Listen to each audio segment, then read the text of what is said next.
This is A Tale of Two Stands. Yay!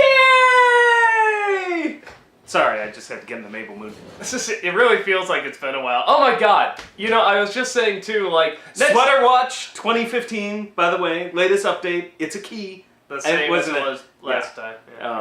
Yeah. Actually, I feel bad because somebody I wanted a different sweater. I waited all this time and I don't get a different sweater? It was the same day. Fuck that! There's two things, by the way. Someone got me a Dipper hat. I was gonna wear that, and then someone also got you around like Christmas time that Mabel.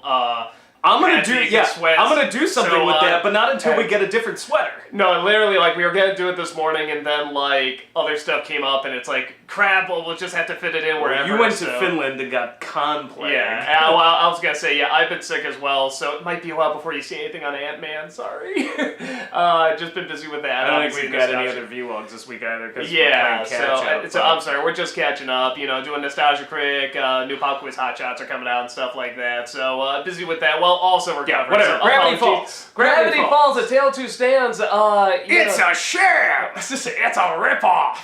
My favorite is what a racket. My favorite. Good thing I sold them stand quality. What was it? Rakes and racks. Oh god, this one had so much exposition, but so much comedy at the same time, and it's so many answers that we've been waiting for and wanted to see. I was like telling you as we were watching it, I was like, I feel like I got like 10 seasons worth of X-Files in one episode, and there's still more mystery. Yeah. Like, why couldn't other shows have done this? Like, Lost. I've sat through all these shows, and it was so underwhelming in the end, because like, we didn't really answer anything. Like, the answer was actually another question. No, these are actual answers. There's still other questions that you had before, but no new questions are raised, and that feels satisfying. It doesn't feel like a gimmick. Very satisfying. The other shows should take notes. You know, because it also had the emotional connection. The backstory with the Two Stands is actually a really good backstory. I gotta say, my only pet peeve about the flashback is, considering Dipper's voice, I really was, like, gunning for, like, young Stan to still have the kind of Stan voice. Just a little... See, I almost wanted that. Yeah, I don't know. Like, it still doesn't explain Dipper, though. Oh, that kid just got extra testosterone or something? What?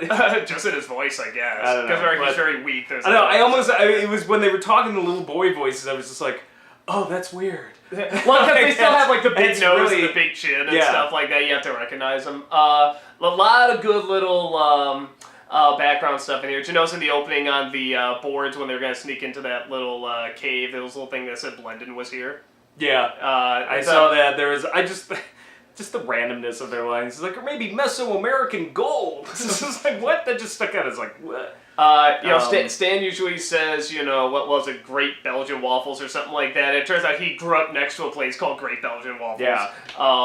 The one part that, for a second, threw me off. I'm like, oh my god, a new part of the puzzle! And then I realized when Stan Lee, I guess, is leaving. Stan Lee was in this? Excelsior! But you see the mother come out with a baby. I'm like, oh my god, they had another sibling. Who is that? Oh yeah, Dipper and Mabel's parent. Yeah. I forgot about that. We never see them, so I totally forgot. Done. I know, it took me a minute. The code at the end, by the way, I forget exactly what it said, was pretty much that the father didn't know he was going to have twins, so he just named them both Stan to make it easy, and then somewhere down the right line just called Stanford and Stan Lee to tell them apart. Nothing huge, not a big one.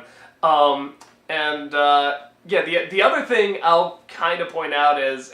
This is my little conspiracy theory. At the end, when he has the jump drive with all, like, the government stuff on it, and he gives it to the goat, I think that goat is a character. Like, I think that's going to turn out to be a character that's up to something. He's a government spy. I don't know, but the goat always has those weird eyes. It's never explained, and now it has all this information that they think just threw away. That's my theory. I could be totally wrong, but that's just my little theory. But... yeah, the big thing I liked about the backstory in this is when, you know, they're talking about they're going to go on this treasure hunt, and but now Stanford is accepting this college if this science program goes over well, and, you know, Stan Lee is obviously very angry, and I'm thinking to myself, he's going to sabotage the project, and I really fucking hate this, but he doesn't do it on purpose. If anything, he tries to set it right, but still kind of his fault because he didn't tell him and he still sort of messed it up. So I like that it's both. It's a perpetual motion machine. It has one job, to not stop. But I like the fact that it would have been so easy just to have him like get jealous and do something, but the fact that it was an accident both adds to it was his fault, but there's still a tragedy to it as well. So his anger is still kind of justified, the brother's anger, when he comes back. I liked the epic Obi-Wan Anakin fight near right before he got sucked into the gate, and he's like, "You ruined my life. You did that yourself." I just kept it flashing back to like Star Wars. See, to me, I got much more. Even the way they were fighting, there's a point where he says, "Hey, give it back." It's they were again, they're like little siblings, kids, and they're fighting over. Mom the always liked you best. Yeah, the tattoo on the back is actually a burn mark. We got that now. So many of the little questions answered, while still we don't know what exactly is on the other side of the gate. We just know that what is it now? Stanley and Stanford. Yeah, but so which is which? Stanford is the one that was away. Stan Lee is the one who, stayed behind. And It's Grunkle Stan, okay. yeah. So we know that Grunkle Stan's twin got sucked into it, and Grunkle Stan spent all this time trying to get him back, and he's not very grateful. But again, it's, even though I'm not saying it's justified, it's understandable because you see, what happened and the things that caused it. I mean, that's 2 times he just totally altered his life, mostly for the worse. I was joking since it was J.K. Simmons. It was like on the other side of the gate. He's like, and that's when I decided to become an airbender in this alternate universe. That'd be the best crossover ever. But comes back with Korra. Yeah, I'm trying to think what else. There's just so much shit that happened. Yeah, crap! I had son of a bitch. Yeah, I'm trying to go through my head all this stuff. I will say this. So, Stanford, who came back from the game? Stanford, yeah. Yeah, Stanford. So Stanford says, and that's when I decided to write the journals. I literally went, ah! And then Doug's like, shh. And then 1 second later, Dipper goes, ah! That's what I was gonna say. I love how both this and Avatar we were just bringing up have the same thing in common, that they both really know their fans very well and they know the reaction, so that they know when you're going to squee, and they also know what you've been writing fanfiction about conspiracies, because when Seuss comes up and he's like, well, this better match my fanfiction. That's hilarious, and that's funny in the show, but it's also funny. Wendy, block out the next 14 hours. I've got something amazing to tell you. It's 3 a.m. Yeah, so now begins Act 2. And you must be some sort of large gopher. I get that a lot. Is it weird to say I'm actually surprisingly missing Wendy? When she popped up at the end, I was like, I am too. We always kind of said she's just sort of the bland girl character. Well, Wendy grew on me, though. Yeah, initially, I didn't feel she had a whole lot of character, but as the story progressed, I think part of it was the romance too. I think. Yeah, when they added more of a character to her, she got a little more interesting. And yeah, when they started to keep her out, I'm like, yeah, I'm actually kind of missing her. I wouldn't mind seeing her again. And of course they're building up something at the end with where Dipper and Mabel are gonna get into some big fight, or they're gonna sort of fall apart or something. I mean, more than they have in the past. Foreshadowing. I was gonna say I don't want to see that. I mean, it's like, okay, I know drama and everything, but we already started it when Dipper was telling Mabel to do one thing, and she's like, no, I'm sorry, I trust, Grunkle Stan. Oh, we've seen it in a couple episodes, the mistrust and everything. Yeah, so it's already building. Well, but that's why it's so interesting that now they're building up something even bigger has happened, because it's like they have done this. And they've gotten, pretty close to really, sort of hurting their relationship. So now it's going to be something even bigger than that. And it is funny because this is the first non-kid-centric episode in a long time. Yeah, I feel like this. I'm really Dipper and Mabel. They probably had a dozen lines maybe all together throughout this whole show, this episode. Yeah, most of the jokes are adult jokes. Yeah, and it's all about the two Grunkles, I guess. Dipper has 2 Grunkles. The 2 Stans.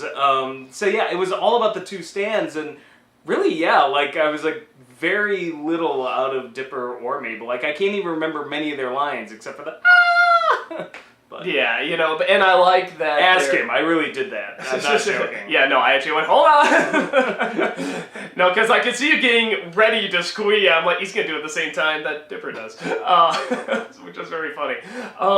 But yeah, I kind of agree that this was mostly focused on, even though it's about their childhoods and growing up and stuff, you're right, it was mostly focused on them as adults and what they had to go through and the By the pain and way, stuff, but it still had the comedy too. As an aside, we have crazy Midwestern weather going on, so we just had like thunderstorm, and now the sun just came out. So Yeah, I'm gonna that exposure. That's why you're probably gonna wonder, nuts. like, you know what it is? It's like God is shining down on us. He is happy with what Gravity Falls has There brought. you go. There you go. But yeah, that's why it just went like. Don't you know what Gravity Falls is? Yeah, It's a watch gateway to God. You want to talk to God? Let's go. I know better to do. Actually, this is the first time too, I believe, that Gravity Falls was used not as the name of a location, but as an explanation of what will happen when Grunkett comes out after wasting his time working on personal computers in his garage.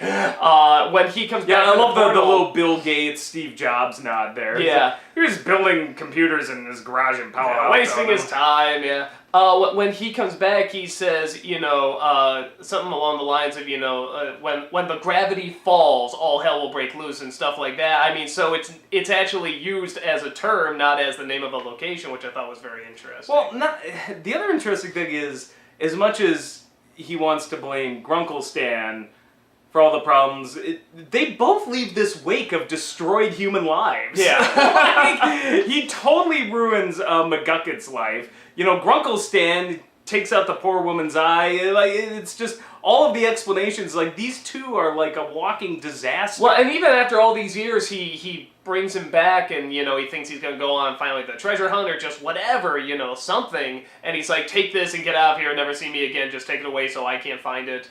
And they both feed into each other, which I think is very important. I think sort of Stanford's inability to forgive and Stan Lee, constantly sort of just say messing things up. Stanley. You keep saying Stan Lee, and I keep thinking of like Marvel or something. No, you say Stan Lee. They're both Stanley. Yeah, there, you said it right. Stanley. Stanley. And Stan Lee, that's how you keep saying it. No, that's what you sound like, How does somebody go Stan Lee? That's what you did. That's what you did. That's like the French way. Stan Lee. He did it a number of times, I swear. I will rewind it and back. then when You tell me if I said Stan Stanley or Lee. Stan Lee. You keep putting emphasis on Lee. Never and then the when you fucking did it rest. there, you sounded French. Lee. We're talking about how brothers cannot forgive each other for stupid little things, and this is in no way proving my point. You're an idiot. What was the other thing? Oh, I like J.K. Simmons in this role. I think the way they dressed him and the way he's doing the voice, which is kind of his normal J.K. Simmons voice, but it sounds like Robert Stack. Like it's got an unsolved mystery thing going on. You're still just gonna sit here and... Stan Lee. Stan Lee. He did it, I swear to God. Stan Lee. Gerard Deputy. Anywho, see if I said it French. I think we just insulted an entire nation. Now everyone in the comments is gonna be Stan Lee, Stan Lee, Stan Lee, Stan Lee. We're just gonna get a bunch of French replies. Yeah, You know what I mean? It's all gonna be swearing aimed at us. Actually, Stan Lee said less Stan Lee. I'm gonna have to keep hitting C translation. It's just like, fuck you, Walker brother. No, it's just Stan Lee translates Stan Lee. This was a really good episode. I like J.K. Simmons, and I like... it's so funny because when we think of J.K. Simmons, we kind of think of one role. We think of Spider-Man, the guy behind the desk, the guy who talks really fast and is really, strong and determined, and the guy in charge. And honestly, when it comes to his voice work, though, he's actually very versatile. Yeah. Well, we got Cora, we got this. Isn't he also the yellow M&M? Yeah, he's the yellow M&M, Yeah. the peanut M&M. So yeah, it's funny. Like I associated him visually with Jonah Jameson from Spider-Man, but. Even then, not so much anymore. Now I associate him with the State Farm guy. Yeah. I still The associate... farmers. Was it? Yeah. We are farmers. Bum, bum, bum, bum, bum, bum. But what was I going to say? I think it's one of those things where... Yeah, because when I heard he was going to play the role, I'm like, well, okay, I mean, he's a good actor. I just hope it's not like, get me pictures of Spider-Man, but...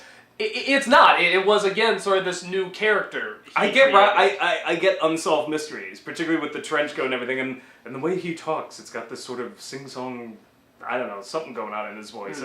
But there's also a little bit of a panic in there, another too. unsolved mystery. Yeah, but there's a little bit of the panic in there too. Yeah, I mean, which you could like. tell they sound enough alike that you could see them as brothers. Yeah. So, yeah, I'm trying. Anything else? You think you got problems? I got a mullet! I got a mullet! I've been in prison in 3 different countries! I had to chew chew my my way way out of a trunk!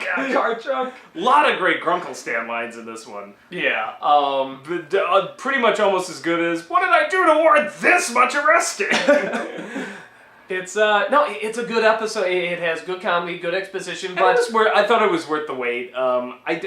Can we get a normal schedule though, please? What is yeah, it? I don't know if it's This back on track episode's or gonna what. run like 4 weeks from now, and then we're gonna have another 2-week hiatus, and it's gonna be back 5 weeks later, and then in between we'll run episodes of SpongeBob, but that's not even on your network. Well, we decided it is now, and The SpongeBob empire is growing. Honestly, I'll wait.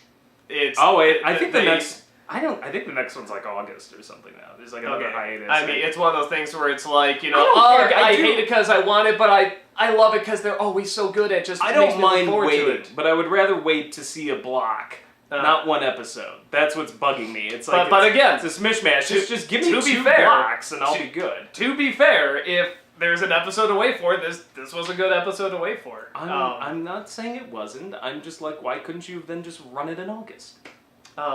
I don't know. Did we need the snack? Is that like something Maybe to they do. tie this I don't over know. to?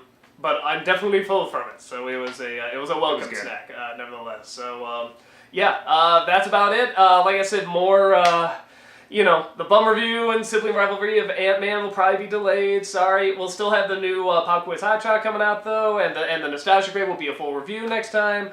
And the Steven Universe, we'll get back to those. So yeah, sorry, just Finland got sick. And you can hear him a lot better though, and I'm just catching up. So lots more stuff is on the way, and hopefully more Gravity Falls will be at us soon too.